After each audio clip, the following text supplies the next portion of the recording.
Hello everyone, welcome back to your own channel. तो बच्चों, आज की वीडियो में हम कवर करेंगे कि डोमेस्टिक टेरिटरी क्या होती है। ठीक है, एक बार तुम्हें बहुत कंफ्यूज करता होगा, भैया व्हाट इज डोमेस्टिक टेरिटरी, कैसे पढ़ते हैं, क्या होता है, पूरा फ्लो क्या होता है इसका। ठीक है, चलो। तो बच्चों, आज की वीडियो में हम कवर करेंगे व्हाट इज डोमेस्टिक टेरिटरी। ठीक है, चलिए स्टार्ट करते हैं बिना किसी देरी के।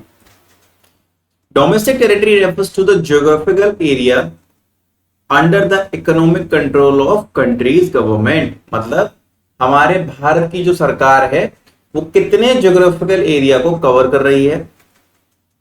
वेयर पीपल, जहां पर लोग, business, institution carry out economic activity, जहां पर बिजनेस होते हैं, हमारे इंस्टीट्यूशन होते हैं, लोग होते हैं, वो अपनी बिजनेस एक्टिविटी को कैरी फॉरवर्ड करते हैं। ठीक है, और दूसरी डेफिनेशन हम ये भी कह सकते हैं, where people, goods, capital move freely. ठीक है, चलिए अब इसके अंदर आता क्या है। देखो, political boundaries of a country, हमारी सारी पॉलिटिकल बाउंड्रीज कंट्री की, जैसे कि स्टेट हो गया, हमारी यूनियन टेरिटरी हो गई, ये सब हमारी डोमेस्टिक टेरिटरी के अंदर आते हैं। Territorial water up to 12 nautical miles, कहने का मतलब ये है बच्चों, ये हमारा भारत देश में बना रहा हूं, हंसना मत, थोड़ी ड्राइंग अपनी हल्की है। ठीक है, ये अपना भारत देश है। यहां पर बच्चों जो पानी होता है ना, यहां पर जो पानी होता है इसके आसपास, तो 22 किलोमीटर तक वो भारत की डोमेस्टिक टेरिटरी होता है, जिसको हम बोलते हैं 12 नॉटिकल माइल्स। एक नॉटिकल माइल में हमारा 1.852 किलोमीटर होता है, तो 12 नॉटिकल माइल्स का मतलब हो गया 22.224 किलोमीटर, लगभग 22.2। तो इंडिया के पास में जो भी हमारा पानी है, वहां पर 22 किलोमीटर तक, वहां पर 22 किलोमीटर तक वो हमारे इंडिया की डोमेस्टिक टेरिटरी मानी जाए। ठीक है, कोई दिक्कत नहीं है। Air space above the country, ठीक है, जो हमारे एयर स्पेस है, ships and aircraft operated by resident between countries. ठीक है, कोई शिप हो गई हमारी, कोई एयरक्राफ्ट हो गया, और वो ओन किस, उसका मालिक कौन होना चाहिए, हमारे भारत देश का नॉर्मल रेजिडेंट। फिर चाहे वो प्लेन या वो पानी का समुद्री जहाज बोल लो, शिप बोल लो, वो कहीं भी घूमे पूरे वर्ल्ड वाइड, पूरे वर्ल्ड के अंदर, वो हमारे इंडिया की डोमेस्टिक टेरिटरी के अंदर ही माना जाता है।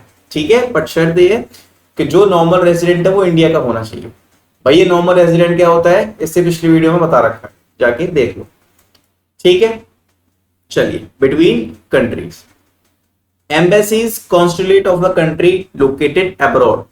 कहने का मतलब ये बच्चों, एम्बेसी क्या होती है। देखो, एम्बेसी कॉन्सुलेट्स क्या होते हैं, अब हम पढ़ते हैं, अभी बताऊंगा मैं इसके बारे में, फिलहाल ये आप पढ़ लो।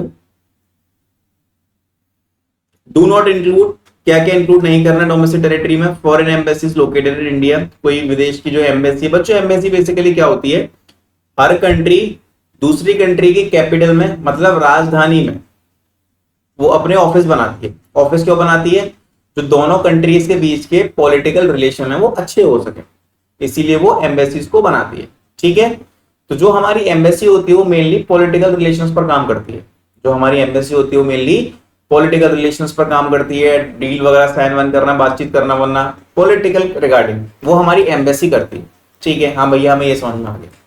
अब बच्चों याद रखना, अगर यूएसए की एम्बेसी न्यू दिल्ली में है, यूएसए की एम्बेसी न्यू दिल्ली में है, तो जो एरिया है ना उसका यूएसए, तो ये जो एरिया है इसका, ये यूएसए की डोमेस्टिक टेरिटरी मानी जाएगी।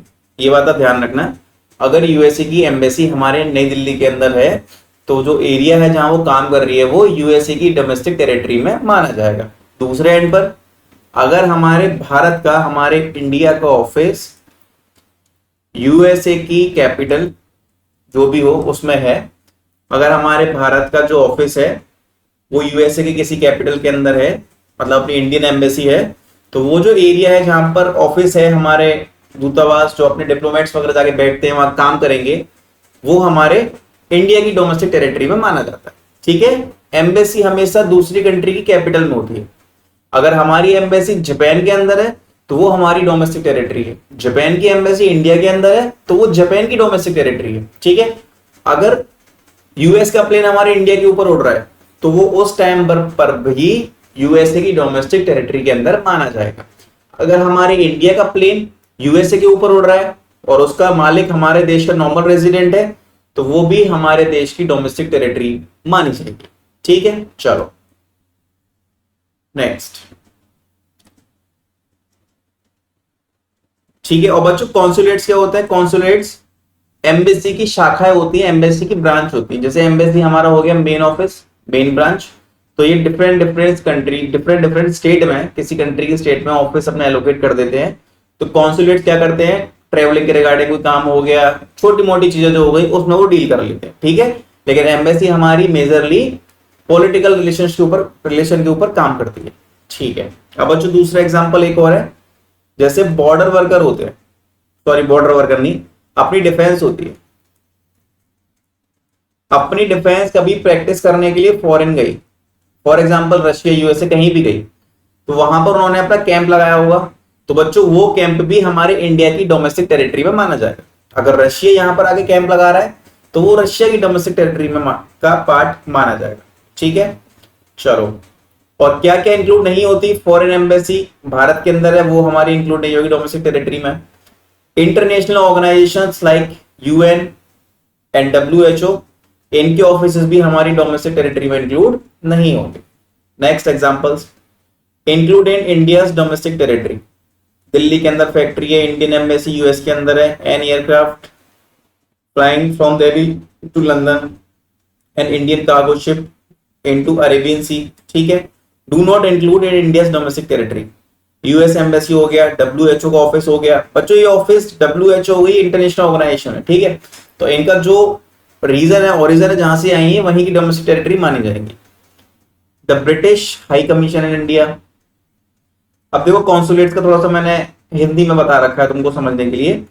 पासपोर्ट के रिगार्डिंग कोई इशू हो गया, वीजा सर्विसेज हो गई, अपने देश के नागरिकों की मदद करना, हेल्प करना उनकी, छोटे मोटे व्यापार या बिजनेस के रिगार्डिंग कोई भी इशू होता है। एग्जाम्पल देते हैं, Indian consulates in Dubai, Dubai में भारतीय नागरिकों की सहायता करता है। ठीक है, एग्जाम्पल है, अगर दुबई में हमारा इंडिया का कॉन्सुलेट है तो वो क्या करता है? हमारे इंडिया के लोगों की मदद करता है।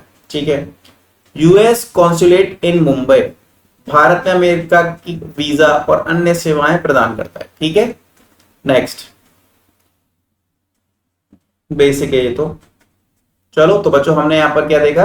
What is domestic territory? Basically एक ज्योग्राफिकल एरिया जिसको हमारी भारत सरकार ओन करती है। ठीक है, उसके कंट्रोल में रहता है पूरा एरिया, जहां पर लोग हो गए, गुड्स हो गए, इंसान हो गए, सामान हो गए, फ्रीली घूम सकते हैं। और ये भी देखा हमने क्या क्या पार्ट होते हैं इसके। टेरिटोरियल वाटर हो गया हमारा अप टू 12 नॉटिकल माइल्स, मतलब 22 किलोमीटर तक की रेंज में जो पानी है वो अपने इंडिया के माना जाएगा, अपने इंडिया की डोमेस्टिक टेरिटरी है। शिप्स हो गए हमारे, एयरक्राफ्ट हो गए। बच्चों अगर हमारे देश का कोई शिप कहीं बाहर घूम रहा है, ठीक है, तो वो इंडिया की डोमेस्टिक टेरिटरी है, क्योंकि उसका मालिक इंडिया का नॉर्मल रेजिडेंट है। ठीक है, तो बच्चों इस छोटी सी वीडियो में हमने अपना छोटा सा टॉपिक कवर करा, that is domestic territory. Thank you.